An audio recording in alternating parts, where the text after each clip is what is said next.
তার মাথার দাম ছিল কোটি টাকা। একজন সাধারণ গোচারকের ছেলে পুরো দেশ, পুলিশ আর সরকারকে কাঁপিয়ে দিয়েছিল। তিনি ছিলেন ভারতের ইতিহাসের সবচেয়ে কুখ্যাত বনদস্যু কুঞ্জ মুনিস্বামী বীরপ্পন। 1952 সালে কর্ণাটকের গ্রামে জন্ম।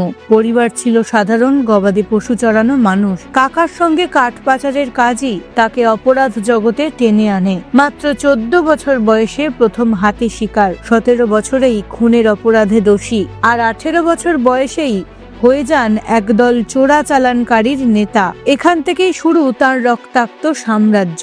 আজীবনে 2000-এরও বেশি হাতি শিকারের অভিযোগ, 120-টিরও বেশি হত্যাকাণ্ড, যাদের বেশিরভাগই পুলিশ ও বন কর্মী। বছরে প্রায় 50 লক্ষ টাকার চন্দন কাঠ পাচার। এই বিশাল অর্থ আর জঙ্গলে অদ্ভুত দখলদারিত্বই তাকে একসময় রবিনহুড বলে প্রচারিত হতে সাহায্য করে, যা ছিল সম্পূর্ণ ভুল ধারণা। ব্যক্তি জীবনে 39 বছর বয়সে বিয়ে করেন মাত্র 14 বছরের মুথুলক্ষ্মীকে।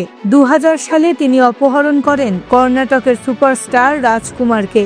এই একটি ঘটনা পুরো দেশকে ঝাঁকুনি দেয়। এতে প্রমাণ হয় পুলিশ, বন বিভাগ বা প্রশাসন কেউই বীরপ্পনের নাগাল পাচ্ছিল না। দুর্গম বন তার আশ্রয়স্থল। তাকে ধরতে 2 রাজ্য মিলে তৈরি করে STF। স্ত্রী মুথুলক্ষ্মীকেও একবার গ্রেফতার হতে হয়। 2004 সালে IPS অফিসার কে বিজয় কুমারের নেতৃত্বে তামিলনাড়ু STF পরিচালনা করে গোপন অভিযান অপারেশন কোকুন।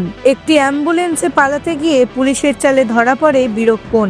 সংঘর্ষে তিনি ও তার 3 সহযোগী নিহত হন। এভাবেই শেষ হয় 3 দশক ধরে চলা এক ভয়াবহ দস্যুর সাম্রাজ্য।